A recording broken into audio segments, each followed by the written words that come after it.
Hi, everyone. Thank you for coming to our first NAPB webinar this year. Really excited. We're hosting this global plant breeding careers webinar panel with the African Plant Breeders Association with the help of Esther, and I think it's going to be a really great day. We have a great set of panelists here. And before we introduce them, I just wanted to go through a few housekeeping items that we just wanted to cover. We wanted to congratulate all our new our graduate student working leaders. They were recently are elected this couple of months ago, and this is our first event that we're hosting together. So we have a great host of events this coming year. Also, we'll be doing a holiday party on November 30th. We're going to do some cookie making and mocktails, and also do play a phone app game called Jackbox as well. So we'll be sending out some emails and putting on our social media as well. So we'll be having a holiday party again on November 30th. And like always, we are very active on social media. We have accounts over our Facebook, Instagram, Twitter, and LinkedIn. And Renan here does a fantastic job, and we're very active, and we'll be posting everything you need to know on those social media platforms. So not to waste any more time, we're going to get started here with our panel. And I'll let Esther take over quickly. Esther, you're up. Thank you, Lance. Good morning, good evening, good afternoon, wherever you are. Like Lance said, we are very excited to have all of you here. And this is one of the good fruits of the collaboration between the African Plant Breeders Association and the NAPB of the US, and it's a really exciting opportunity. My name is Esther Achola. I am a PhD student at Makerere University in Kampala, Uganda, and I'm very excited to have an amazing group of panelists today. So they'll be able to share with us their experiences and a lot that they have learned in the field. We have people from industry and also from the CGs. And so, yeah, if you have questions, please share them. If you have any comments, please share them. And so at this moment, I would like to take the opportunity to kindly ask all our panelists to kindly introduce yourselves. Kindly let us know who you are, where you work, and what you do exactly at the place that you work. Could we please start with Roberto? So thank you guys for this exciting opportunity. I'm very happy to be here. So congratulations for the initiative. So I'm Roberto. I'm a senior scientist at IRI, the International Rice Research Center, in a place in Philippines. Before that, I've been a faculty for 10 years in Brazil, working on plant breeding, quantitative genetics. My role in IRI is optimization, so trying to unify the breeding analytics pipelines, optimize breeding schemes, so interact with industry, NARS, like different countries, India, Nepal, Bangladesh, and almost all the whole Southeast Asia, so Africa as well, so Africa rice. So that's like part of my role there. Awesome, thank you for being here. Could you please have Cedric next? Thank you, Esther, and hello everyone. My name is Cedric Habiyaremye, originally from Rwanda, but I'm currently a research associate at Washington State University, where I lead the global participatory quinoa research program, coordinating research projects in different countries like Africa, Asia, and other places. But I am also a research lead at Food Systems for the Future and an impact investment fund for nutrition. Among many other roles, I wear many hats. In addition of being a scientist, I'm also an entrepreneur where I co-founded 3 agricultural companies. I'm not going to go into details right now. Maybe we'll get the chance to talk on that. But my work focuses on the links between agricultural food systems and nutrition. I get my PhD and master's here at Washington State University, but my undergraduate studies were in Rwanda. I'm happy to be here, and thank you all who organized for this symposium or this webinar for the opportunity for me to share my experience with my fellow scientists or change makers, let's call it that way. Awesome, thank you. Could we please have Bish?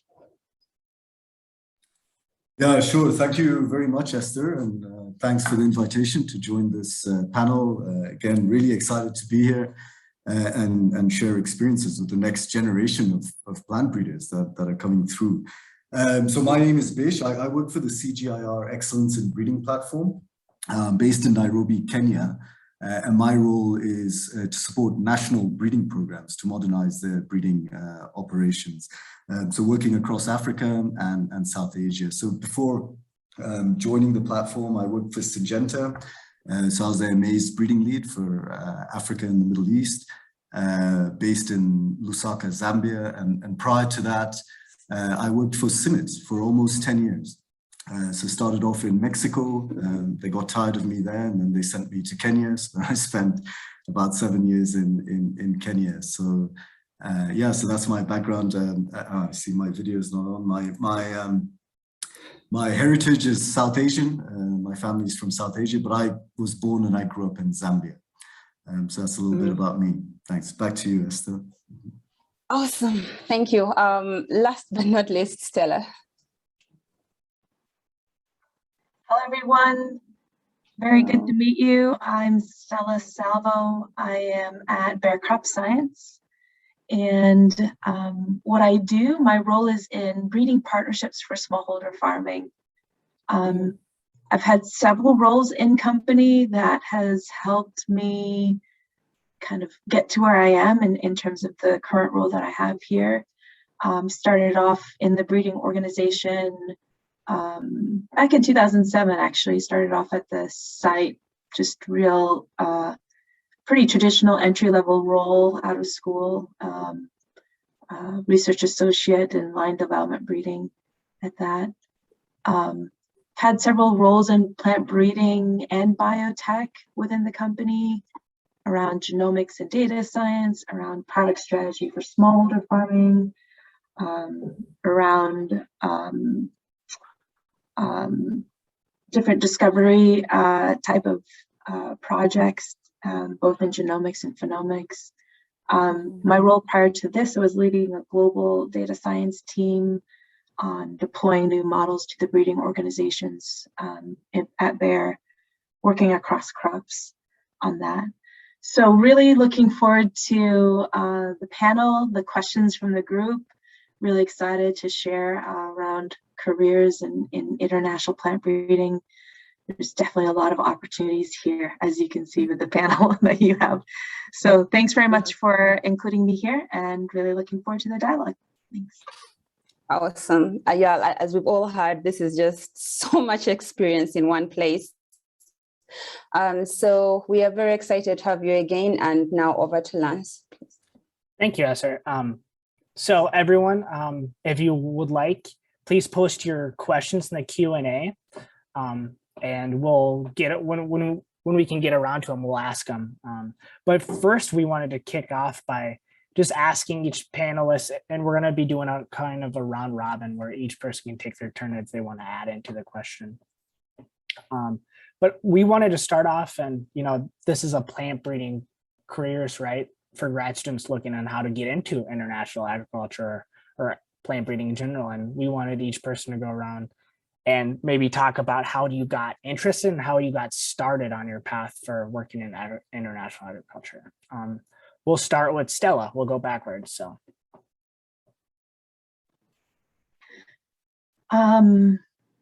Yeah, this is an interesting question because I think I started from the other direction in that when I got into my undergrad, I started off in engineering, ag engineering at that. I got really curious about ag economy, ag dev. I got really tuned in. There was a lecture from some ag economists that shared the Malthusian trap, the poverty trap theory, supply and demand. And when I saw that, and he kind of a call to action around population growth, not enough food to go around, that's the whole narrative. And mind you, was at Purdue undergrad. It was like early 90s, mid 90s. I thought, ooh, there you go. That's my passion. There's a purpose I can work towards.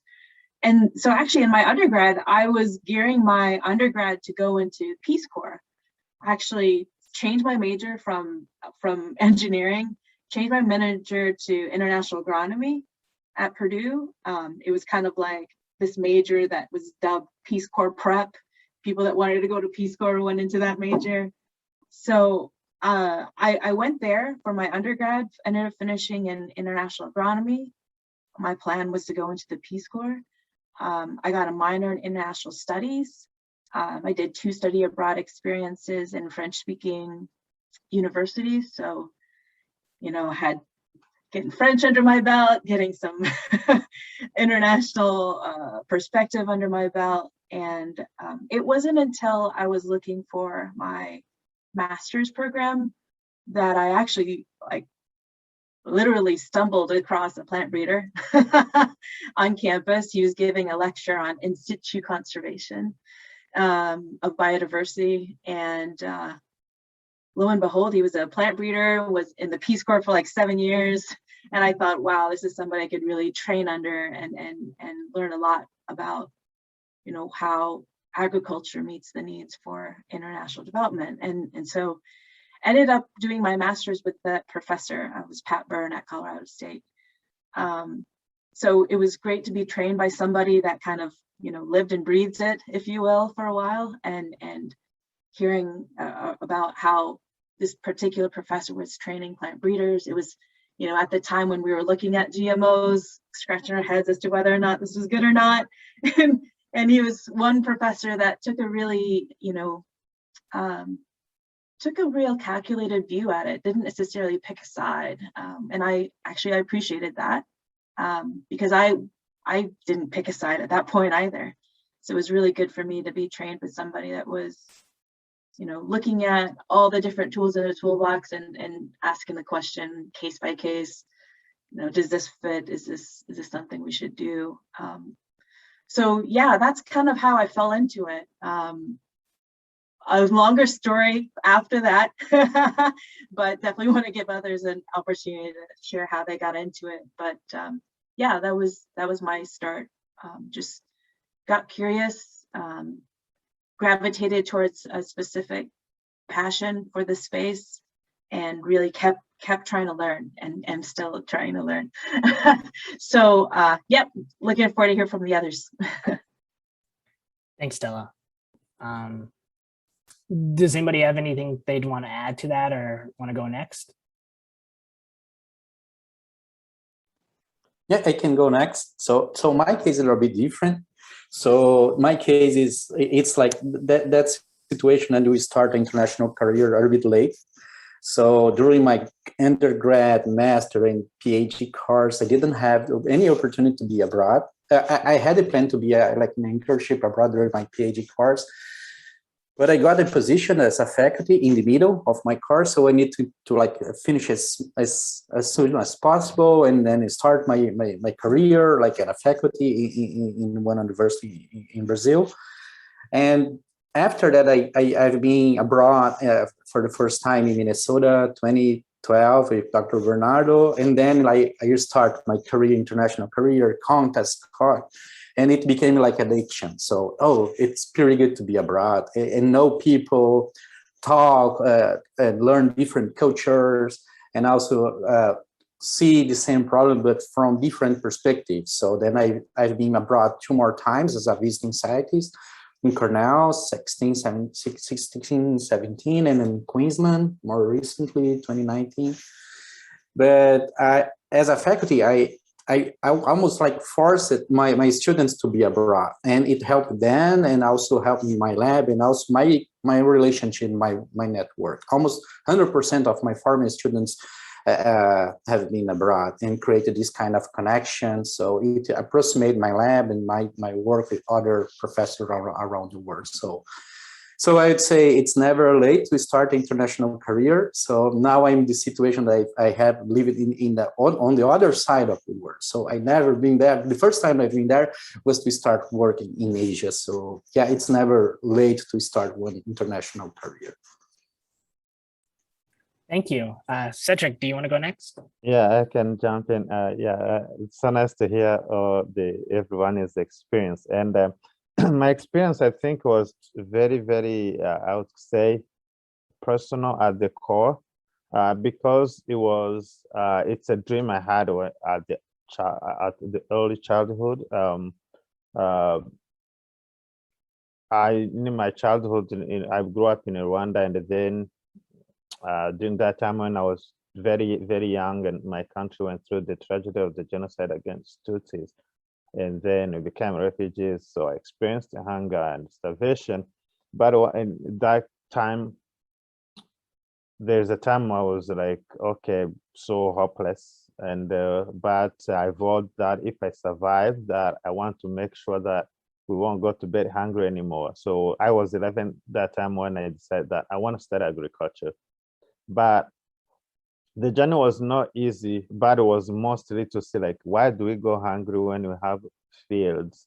And even though it seemed very impossible or like too ambitious, I didn't let my circumstances define me. So I went to school, and actually in agriculture, to go to study agriculture, I think if there's some Africans in the audience, I think they know this. Agriculture is portrayed, it has a bad image in Africa, especially to pursue your career in agriculture, because everybody who get the chance to go to college, even high school, they want office jobs or something, they would dress nice and fancy. Agriculture is more, it's a back-breaking labor that pays peanuts. So, but it was so, people thought, why are you going to go to this? But to me, it was so personal, because I realized that people still face the same struggle and challenges, hunger and starvation that I experienced in my childhood. Why can't we change that? Especially given the fact that every single African, I would say the majority, I would say more than even the majority, a lot of them, everybody has, whether they are family members or grandparents who is a farmer, or the great grandparents who are farmers. So, but you can see the practice that was back then, they're still being practiced in different part of the Africa. So then that's why it was like, okay, I can pursue my career in agriculture, and then specifically international development, given the fact that most international development projects, or institutions, they tend to design a project that are maybe transferring technologies that are applicable in Western countries and then trying to apply them in developing countries. It doesn't work that way, because there is maybe the gap of feasibility study, need assessment to meet the need of the people on the ground. So I saw those gaps. I'm like, maybe I can contribute my 1 cent in there and see how we can lift ourselves out of abject poverty. So, and with that, I've been also working with different groups or institutions to inspire my fellow Africans to take on agriculture, because it's a lucrative business. It's actually something that can transform the continent's fortune and prosperity. So it was the driver. I was driven by mostly what my upbringing.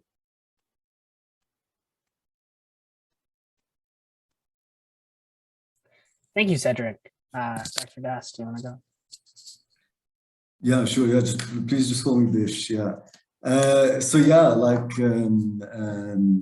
everyone says, it's a bit of an accidental journey, I think, becoming a plant breeder. I don't think anyone as a child, if you would ask them, what do you want to be when you grow up? I can't think of anyone who says, I'd like to be a plant breeder, right? I think it's just a very odd situation to find yourself in. So myself, I grew up on a commercial farm in Zambia. So agriculture was always something quite close to me. Like I said, I never actually thought I'd then pursue a career in agriculture, but it was something that was close to me, that I was familiar with. Like I think Stella, I actually trained somewhere else. So I trained as an economist. That was my first degree.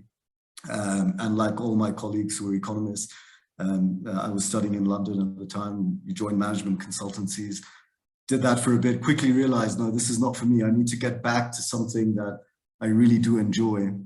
And yeah, I started thinking about agriculture. It was, you know, it's how I grew up. It's, I like the lifestyle. It's outdoors, you're active, you're physically doing things. So I did a career retread, took a master's in crop protection, then went on to do a PhD in genetics.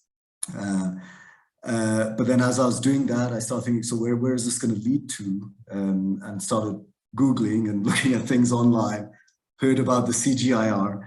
And in my last year of grad school, started just sending out a whole bunch of emails to people in the CGIR, like, you know, do you guys need interns? What's the process to enter and so on? And I got a response from someone at Summit in Mexico. They said, yeah, we have an internship for someone for 3 months. If you want to, if you're interested, if you can pay your ticket, we'll pay for your upkeep here in Mexico. So I did that, and that's how some doors open. So you meet people, make connections with the staff, and then when positions opened up, you apply to them, and people know you, so it helps. So yeah, so that's how I got into this. Thank you. Thank you. Another question that was submitted previously. In a few words, how would you sum your breeding career, and what do you wish you had done differently in the early stages of your career that would prepare you to be a better scientist? Somebody want to go first?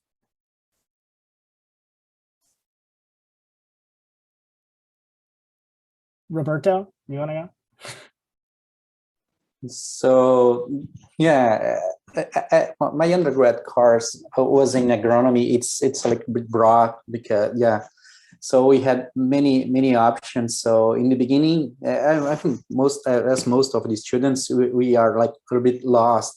What's the best track for that? So I think it's important to have these kind of conversations, or have the opportunity to hear like people like in the like well-established career, or so. I think this kind of conversation would help me to choose the maybe the best disciplines or majors and minors as soon as possible. So that's one thing that would like help me more. So yeah, that's the only thing. And something different, well, maybe if I realize that the internet, or like these international opportunities was so amazing, as like I realized later.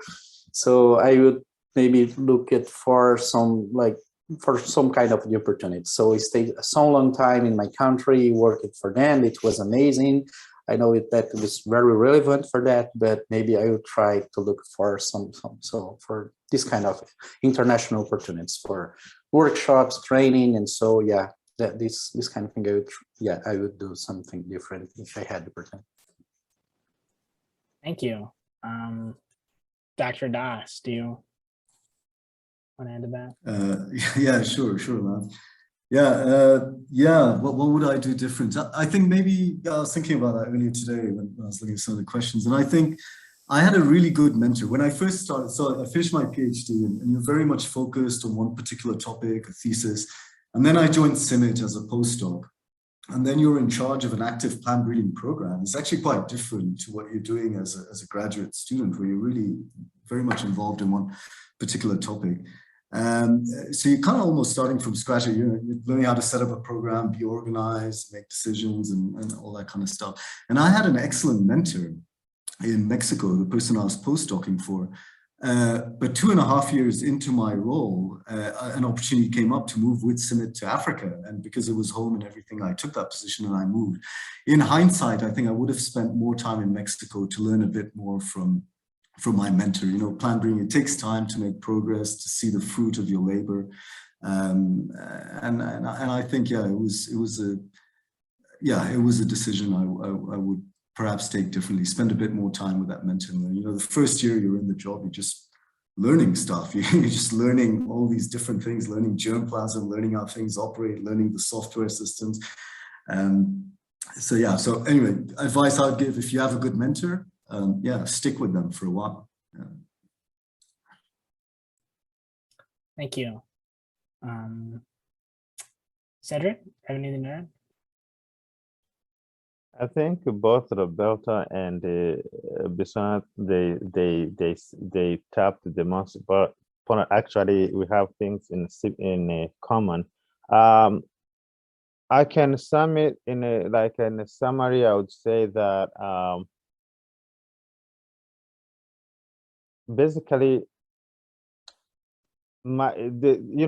always it's a learning experience, a process. I learn things every day, and the more I spend time with the farmers on the ground, actually, the more I find, I learn a lot from those farmers, because one of the mistakes that I thought I knew things and then tell them what to do, but I realized actually I should listen to them, and then we work together to find a solution. So that is something I would say, like, I've learned in the process, and doing it. What I would do differently is maybe to have, if I would have gotten the chance to have mentors at the early stage, I think that would have made a bigger difference in a sense. But I don't have regrets, because sometimes you do what you got to do with what you have. But I would say, for those who are still figuring things out, it's better to have a mentor, and also pay attention to what is happening around in the world. And because one of the greatest advice I received from one of my mentors was, in everything you do, make sure it's connected to the global issues or to the global challenges we are facing. That's when you find the purpose or importance of your work, or clarity in what you're trying to do. And you can't have that kind of exposure if you don't network or meet the right people, and then you put together ideas and learn from them. So yeah, that's what I can say. Thank you. Stella, do you have anything to add, or? Yeah, I'll take a different spin on this question around lessons I learned early career that have helped us today. Or I think the second part of that question was, what would you have done differently in your early stages of your career? I think it's hard to think back and reflect on this, but one thing I wish I would have done better on then is being able to recognize the impact of your contributions early on. And sometimes it takes a mentor to actually just say, hey, do you realize what you've accomplished? and by the way, those skills are transferable. And so early on, I think it was, for me in particular, getting those early wins and being able to say, hey, I can do big things with others and with what I can bring to the table. For me, I think that's so important, to be able to see yourself with others and making strides. And so, early in your career, I think, this speaks to what Cedric just shared in terms of the kind of impact that you're delivering. Does it have, global consequences? In agriculture, most often it does. And so being able to,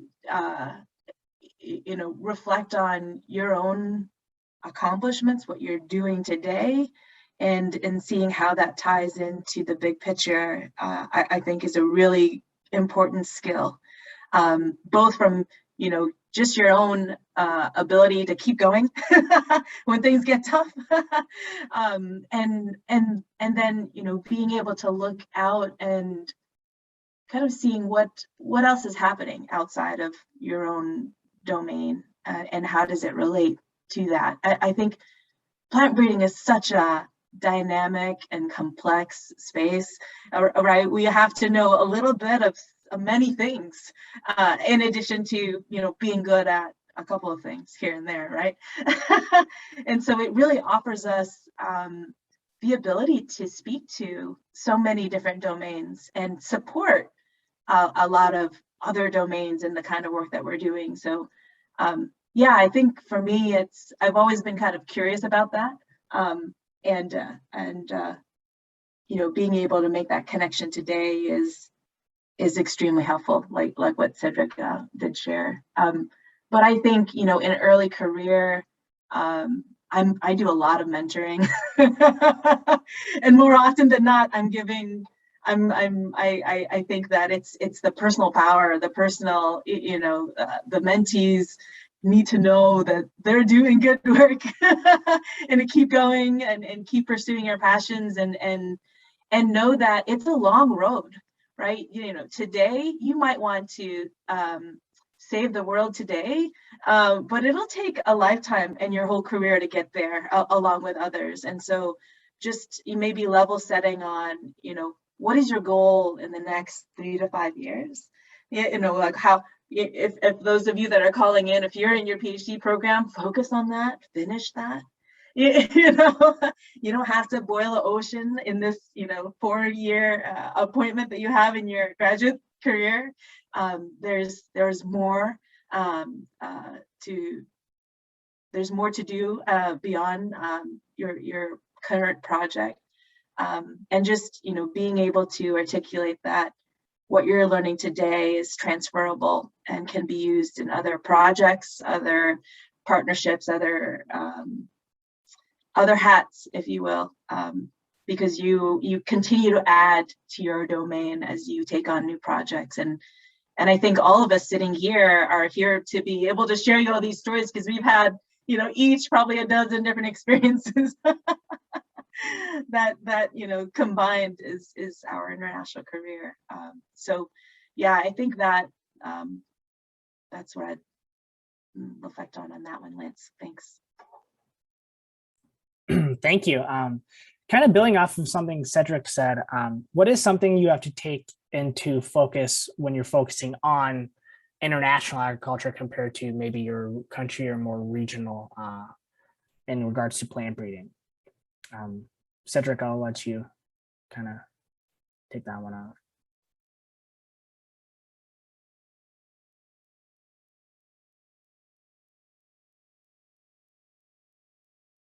Cedric, do you hear me? Oh, did you ask me? Yeah. Oh, okay. Yeah. Okay, I thought it was, so the question is, what do I focus on? That is different when you're focusing on international ag compared to like regional or country specific. I think each country is unique in a sense, and what I focus on is, first of all, to actually, in my work, anywhere I work, I go to the ground and meet that farmer on the ground to identify what the issues are. My major work focuses on the especially agricultural development of food systems and nutrition, especially. But when it comes to the particular focus, my work is more, I was trained like, actually, I'm not particularly like plant breeder by training. I'm more of agronomist, because I'm a crop scientist and not like a plant breeder in a sense. But again, it's all about like this collaborative work, identify the right people to work with. So always I avoid the bias. I don't make an assumption to generalize. Let's say, okay, let's say even Rwanda, a country that is in East Africa, I can say, okay, in Burundi, the same problem that is in Rwanda is the same in Burundi, even though it may be the same, but it may be addressed differently, because you have to understand the culture and what drives people, for example. So that was something I spend a lot of times paying attention to. Like Stella said something, but I want to emphasize on that. Especially when I moved to the USA, I learned something about hard science and soft science, which to me, I have a different opinion, because there is no hard, there is no soft. We all need each other. For example, plant breeders or agricultural scientists in general, we tend to think like, okay, we know what they're doing and the problem, technologies research we are conducting, but we need social scientists for the adoption of those technology and the sustainability of those technology. So having the links between having hard scientists, like I've learned it, and soft science people working together is what makes the thing stronger.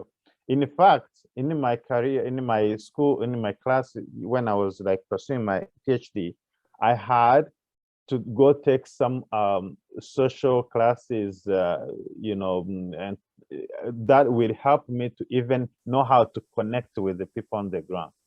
And that, it should be a focus in any way we go to work.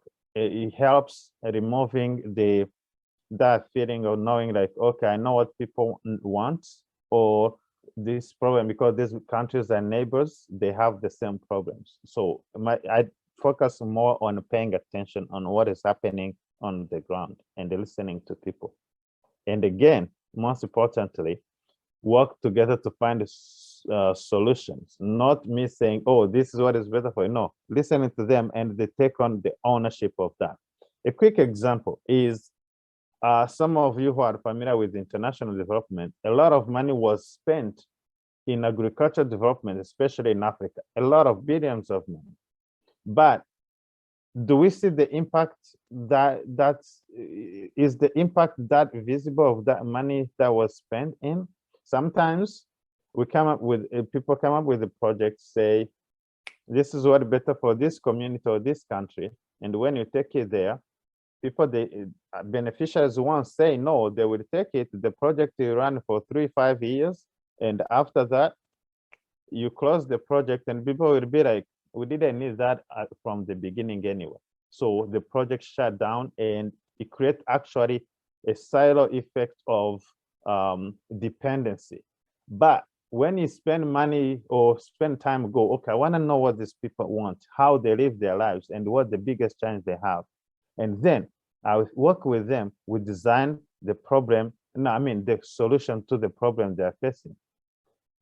Because they feel the ownership, they were part of that. When you leave, actually, the project will continue to live forever and make even scale up. So that's something I pay attention to avoid that silo effect that was created even before. Thank you, Cedric. Does somebody have anything to add or would like to go? Yeah, I'd just like to add, Lance and everyone, that I think collaboration. So once you're running an international program, what becomes really important is your ability to collaborate with many different groups of people. And that's really important. So, I mean, I see that both within the CGIR, we're working with a lot of national programs, seed companies, and so on, and also within industry.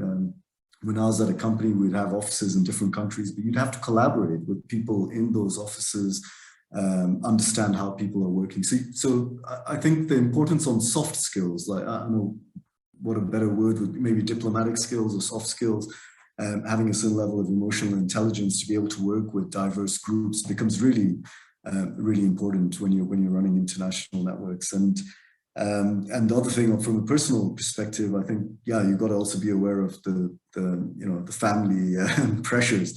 if you are with your family, you do then end up spending a lot of your time on the road, and that can add some pressure sometimes. Thank you. Stella or Roberto, do you have anything to add, or do you want to move on? Yeah, I could. You Stella, Sure. go ahead. Go ahead. So it's a difficult question. I've worked in both capacities at Bayer. So at one part of my role, I was working on product strategy for smallholder farmers in Asia, Africa. You know, that was somewhat regional. Well, before that role, I was in Asia. Or I mean, these are regional roles, if you will.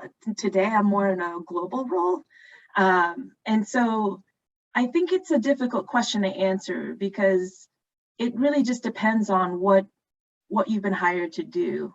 You know, we absolutely have experts that are very regionally focused. They are looking at adaptability in country and are very, very close to that commercial business on the ground, very, very close to the farmer needs. You know, they are physically positioned in that geography. There are also international, more global roles that are thinking about, for example, today, I'm thinking about how is our precision breeding technical strategy, how does that look on a global lens? What are the gaps on a global lens that we need to be working on, such that this big, big multinational that we call Bayer Crop Science, and there's many of other multinationals like that, are building systems that are, geared at perhaps a more enterprise type of view that the global company needs to be using. And so we have to be able to kind of see the impacts on both planes, if you will, from the international global aspect, but also the regional aspect. I think for us, more and more, it's hard to just, it's hard to fund only regional things, right? It's sometimes maybe more lucrative for the broader whole if we're looking at a more global strategy. But it is also very difficult to execute in that. Right, and so it's really a give or take, and we work on all fronts. Let's just say that, and we need skills in all fronts, if you will. The other piece that I'll add here is the view of regulatory affairs or government affairs in the work that we do, and if there are needed approvals from the region perspective, as a scientist, you absolutely need to pay attention to that and make sure that your science has a path to get to the farmer. So definitely would add that to the comments. Thanks. Thank you. Roberto, do you have anything to add? Yeah, just one example, maybe trying to summarize the comments here.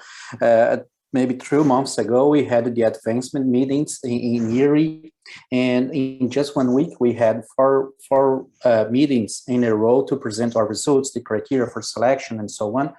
Then we start Bangladesh, Nepal, India, and Philippines. 1 meeting per day, like almost 100 people, the same continent, but different religions, different ratios between women and men, like making signs, different ways to present the same result, to discuss these results, and so it's necessary to recognize this difference in culture, and also trying to identify these kind of overlaps and transform these overlaps in science, in connections. So it's necessary, it takes time. So, but this kind of soft skills are very important, to transform, to get engage people. I think that's the point. So sometimes, as I said, in just 1 week, we have to present the same result 4 times for different groups, different countries, but the way that you present, the way to discuss is different. So we'll be aware that this kind of how can I say, flexibility, it's very important in the way that you deal with people. Thank you. We have one in the chat that is a little bit more personal, but it's, how do you balance personal life while moving to international locations? Does somebody have an answer for that?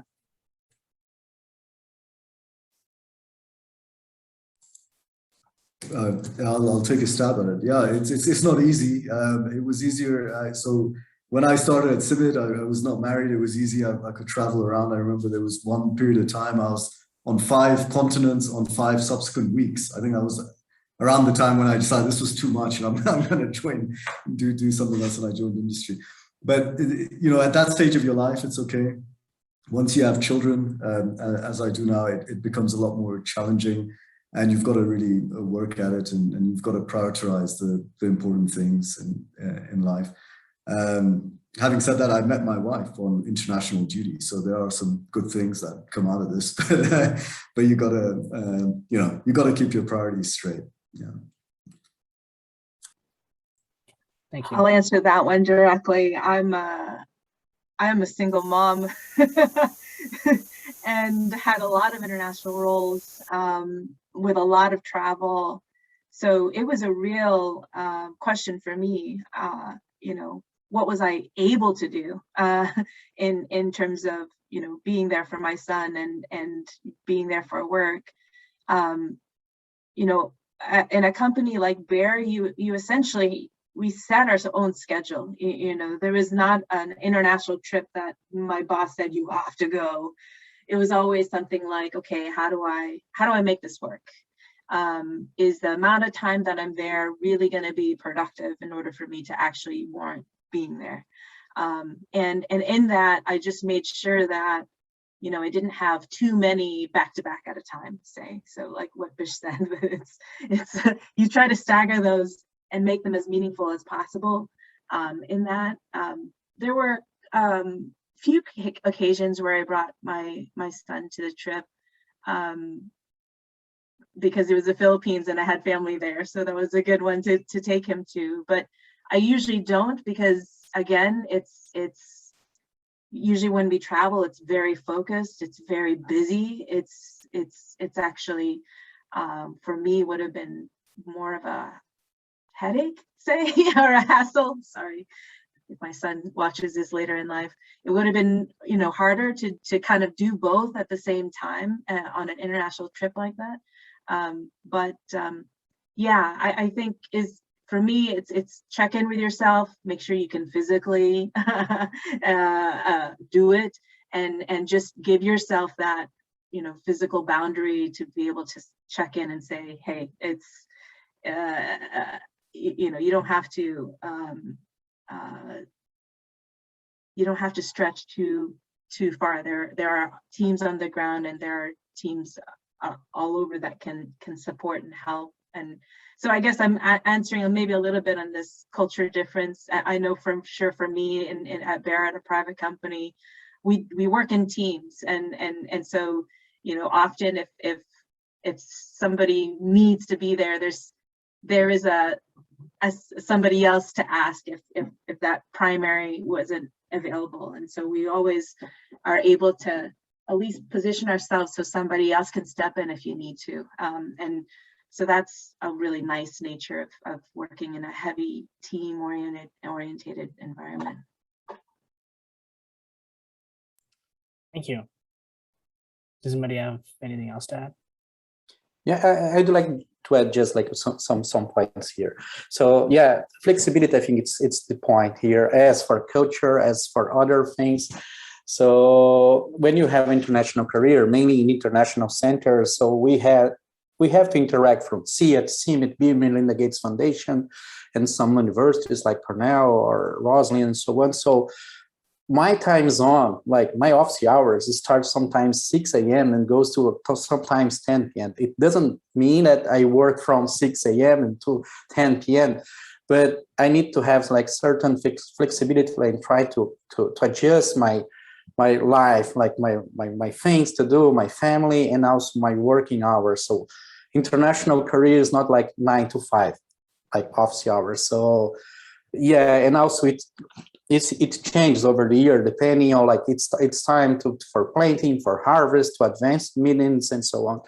I would say flexibility, it's like one thing that it's very, very important for international careers, for everything.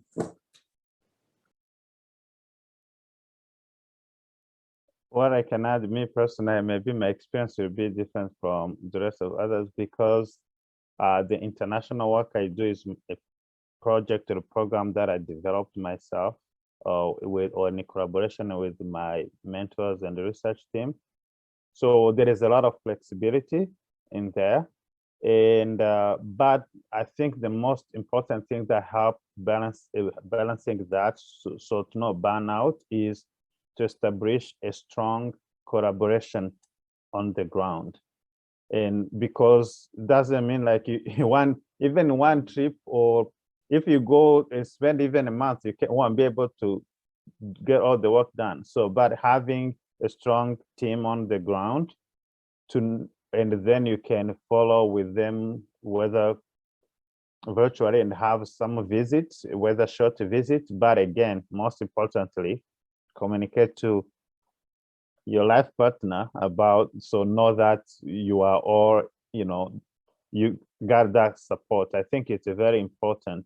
Sometimes there is a way I go and I'm like, okay, she can join me, my wife can join me later toward the end, almost maybe a week or 2 weeks before the end of my trip, and then we have time for maybe have that kind of exploration or visiting places, and then we fly back together. So it's all about the relationship, or how you communicate with your life partner, and again, the culture and the structure you put in your with the team on the ground. It's pretty much maybe different, because I'm not in particular under the umbrella of a particular institution. I kind of delegate it in a way that works for me. Okay, thank you. For our last question, I like to do a little two-parter. So are there any opportunities in your organizations for international work, and how do you go about getting them, specifically if you're coming from Africa or some other country or continent? Does anybody want to go first? So the question is there opportunity? Can you repeat it? Yeah. So are there opportunities in your organization for international work, and how do you go about getting them, especially if you're coming from Africa or other places?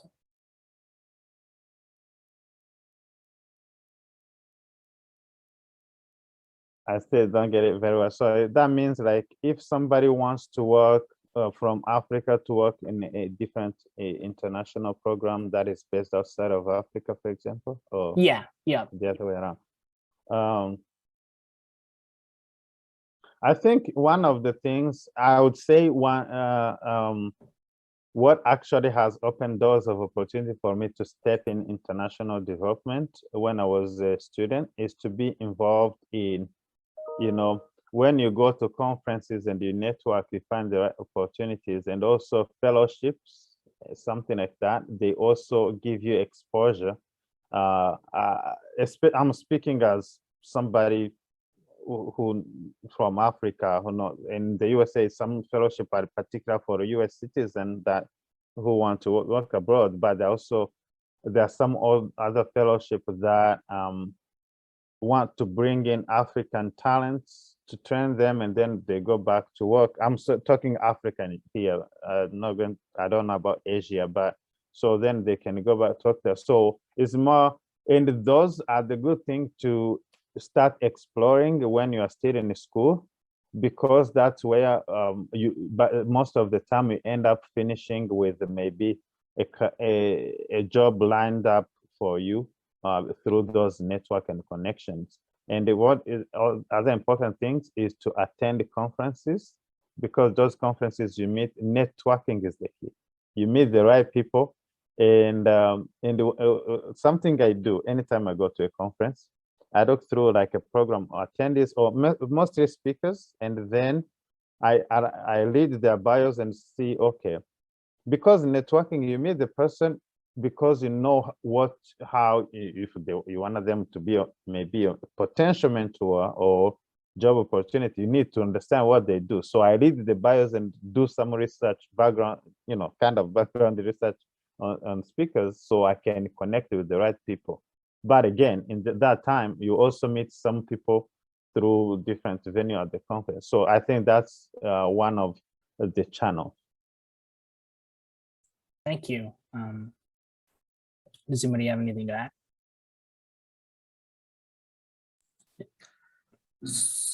Yeah, maybe I could just say a few things. So I think with the CGIAR system, so go to the websites.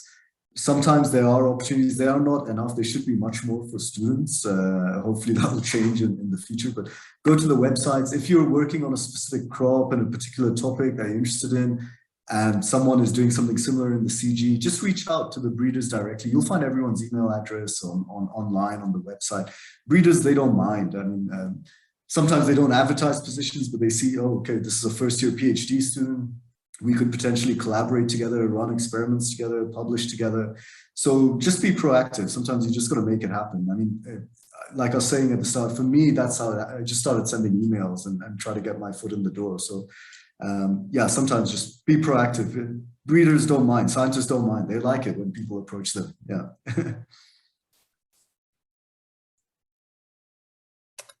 Stella, do you? Sure, yes. So similar story as some of the others here in that I personally was very proactive in tapping into my curiosity and seeing where that led. And so similarly, in my graduate student career, for example, I had volunteered for One Acre Fund. They were looking for campus reps.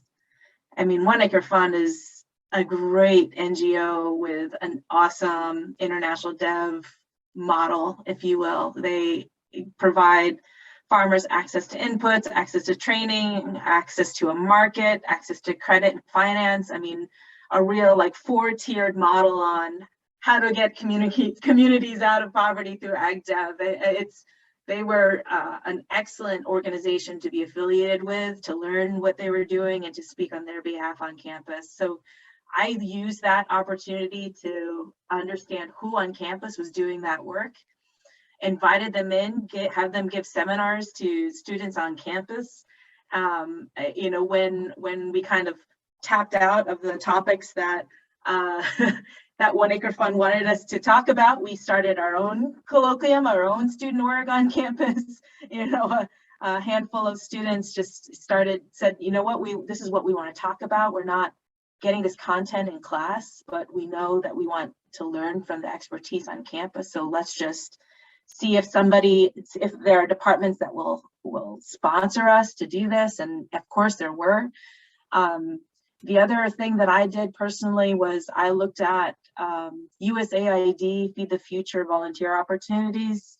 I volunteered with the likes of Winrock International, Asita Voca does this as well, Catholic Relief Services, these NGOs that bid for you know, funds to do work on the ground in different countries. They are looking for experts. And they'll essentially like get you there. They'll give you a scope of work. They're often enormous. The scopes of work are often like big and hard to accomplish in the amount of time that you have there, but it's a really good way to kind of get thrown in. Honestly, I did 2 of those assignments, one in Mali and one in Ethiopia, and each time I walked away with a much better understanding and appreciation of the real issues. And then when I got into the company, mind you, I came into Bayer with a pretty traditional entry-level role, research associate, line development breeding, you know, run-of-the-mill entry-level role. But once I got in the door, I kept asking questions. how are we doing this? You know, how are we meeting the needs for smallholder farmers? Even though my role wasn't exactly to that point, they then knew that I had a passion for that space. And so it became, you know, part of my development goals, part of my, you know, yes, I'll deliver on these business goals, and I also want to develop myself in this area. And, you know, in a company like Bear, as soon as you start to tell people what you want to do and how you want to grow, there are many people that, you know, are willing to take you on as a mentee and help you help gear your career in that direction. And, you know, the past few years, that's how I've been doing it, essentially, is just raising my hand, being curious, showing that I can deliver, showing that I can partner, showing that I had some experience to share as well was really, really helpful. So, you know, in that, one of the key things that we're doing, we're actually working with the Excellence in Breeding platform that Bish is part of in helping capacity building with the CGIAR centers. And so part of my role and part of the projects that we have is actually getting experts from our organization and deploying them in this kind of, you know, external partnership, public-private partnership type of landscape, and having our people with deep expertise in certain areas, whether it be data science, breeding program management, you know, specific workflows and like single seed descent or something like this. We essentially, you know, deploy them, have them, you know, give seminars or meet with scientists, or, you know, partner with EIB on workshops and things like this. So then now our people in the plant breeding organization have a tether. They can contribute to this capacity building effort as well. And that's a model that we really enjoy doing, because, you know, we know that there's a lot to do and there's a lot of skills that our employees have. And so it's been a really great, a great partnership to be able to do that. So I think we're at time. Sorry, guys. Yeah, no problem. Yeah, just to quickly wrap it up, Roberto, do you have anything to add quickly? Or? Yeah, just one comment. So courageous. So sending mails, knock doors, it's important. This kind of attitude maybe can create the opportunity. Sometimes there is no opportunity on websites or like in these kind of platforms that you're looking for opportunities. But when you send emails, knock doors, you can create these opportunities. Yeah, courageous guys. Thank you so much. And I like to thank. Or sorry, Cedric, were you saying something? Oh no, go ahead. Sorry. Oh, I was going to say something, but yeah, it's okay. Go ahead. It seems like we're gonna end it now. So if you did want to say something real quick. Oh, okay. So one of the things I want maybe a kind of a take-home message for everybody who is listening, especially the attendees, is that I think it's important to distinguish, to know the difference between impact and dream job, because most of the time we get caught up in like easy to answer, like say if somebody asks you what is your dream job, oh yeah, everybody has a dream job. But when I ask them what impact you want to make, then people go quiet. And I think before you know what the dream job is, it should be driven by the impact you want to make. And that's what will make you actually enjoy your whatever career you are going to take, because it will be your passion and it's something that will be exciting you every day to wake up to go and do what you love to do. And know what drives you. It's more important. And again, one other important thing is, like in Africa, we say, if you want to go fast, go alone. But if you want to go far, go together. In this international development or plant breeding, anything, we need people from different areas of expertise to make because challenges we are trying, the problem we're trying to tackle is very complex. And again, remember, aspire to make a difference. Don't aspire to make a living. So that's what I can say. Thank you so much, Cedric. And I like to thank all the panelists for helping or being here today and going through your experiences. It's been a great time. So, and I like to thank all attendees for joining as well. And like I said, on November 30th, we'll be having a holiday social that I hope everyone will be able to join. So thank you so much. Thank you for the opportunity. Thank you, guys. Thank you. Thank you. Bye.